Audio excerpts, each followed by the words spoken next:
One of the things that I also would like to say in regard to, I was talking earlier about a great scholar we lost, Sheikh Jafar, Sheikh Idris rahimahullah ta'ala.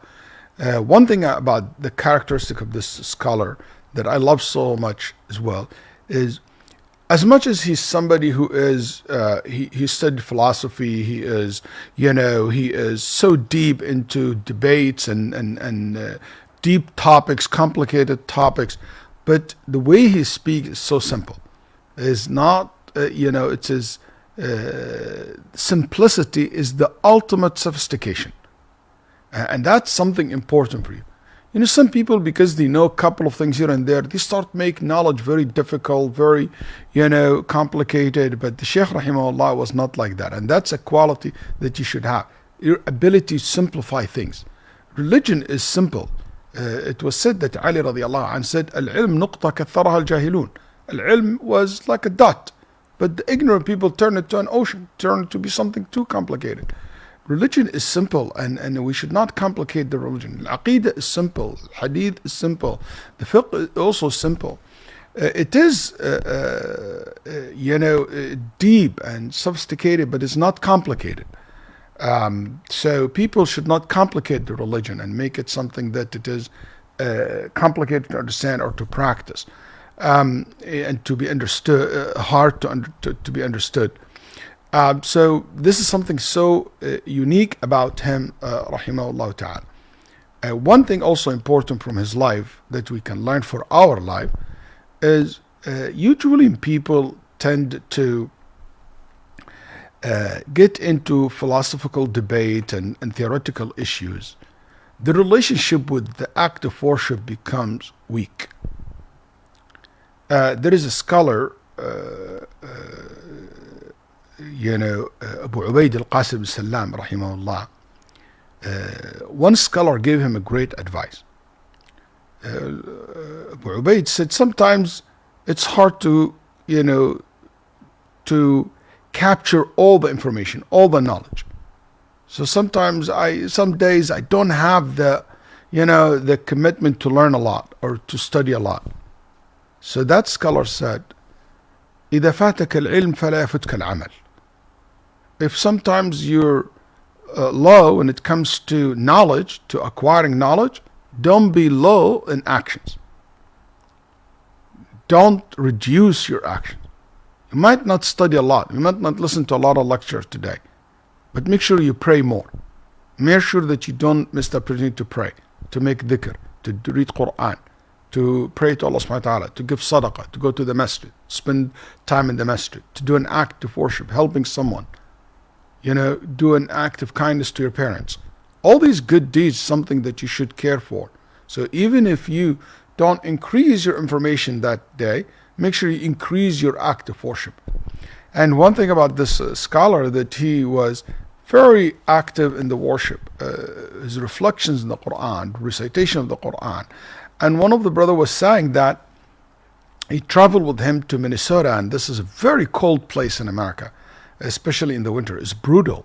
And they said we went to there and we did not have enough clothes, and Sheikh is older, yet he was very committed to go just one day, to go give a talk in a function. But they were surprised that the function is outside the city in a camp. And they have to spend the night in a camp in a place where it was not very suitable to be very warm, and and he said, I was freezing.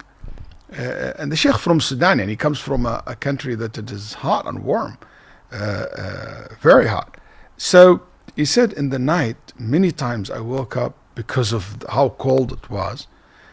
And every time I woke up, I found the Sheikh praying in the night, and with a quiet voice. I looked at him and I admired him. He said, with that age, old age, he's still in the night making wudu, praying, while I'm just in my warm bed.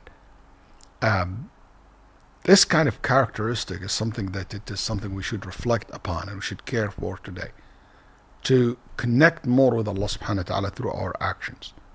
We might hear a lot of knowledge, we might hear a lot of advices, but conduct is what would really matter the most.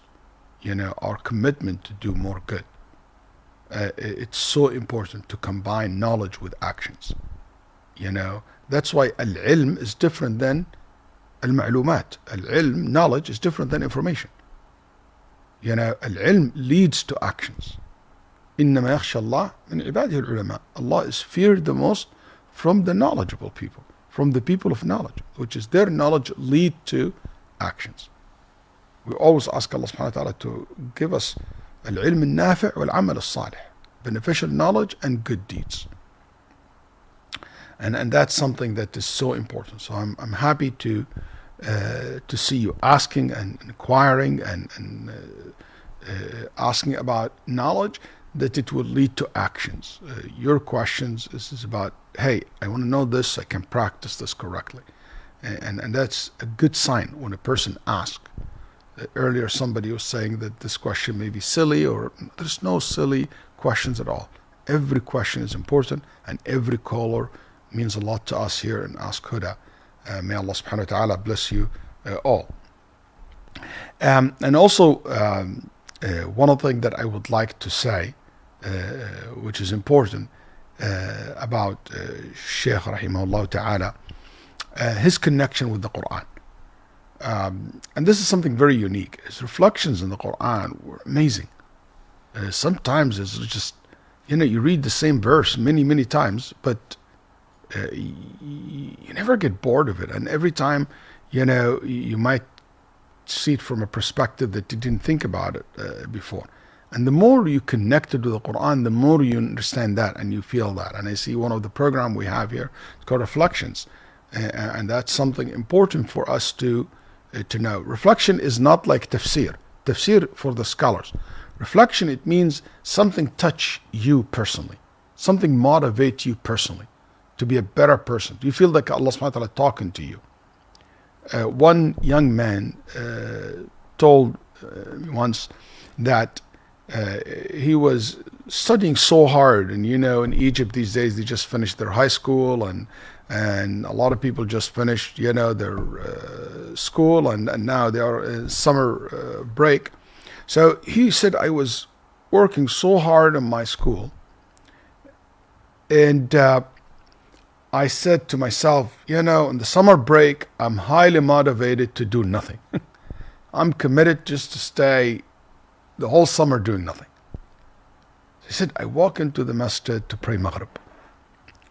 And I go to Maghrib prayer, Allahu Akbar, the Imam. And the Imam was reading Surah Alam Nashrah Laka Sadrak wa wada'na anka wizraka alladhi anqadha dhahrak. And in the end, فَإِذَا فَرَغْتَ فَانْصَبْ. When you're done, commit yourself. He said, I felt as if Allah subhanahu wa ta'ala telling me, if you're done with your study, with your school, fansab. Now the time to commit yourself to the worship of Allah subhanahu wa ta'ala. That's called reflection. He felt as Allah subhanahu wa ta'ala speaking to him directly. That doesn't need a scholar, it doesn't need a sheikh, there is no new rules, new informations, or you're going to drive from this. Something to motivate you to do something that's part of the deen. You feel like the Quran is speaking to you in person.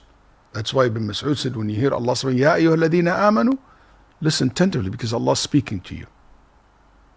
And we ask Allah subhanahu wa ta'ala always to give us a beneficial knowledge.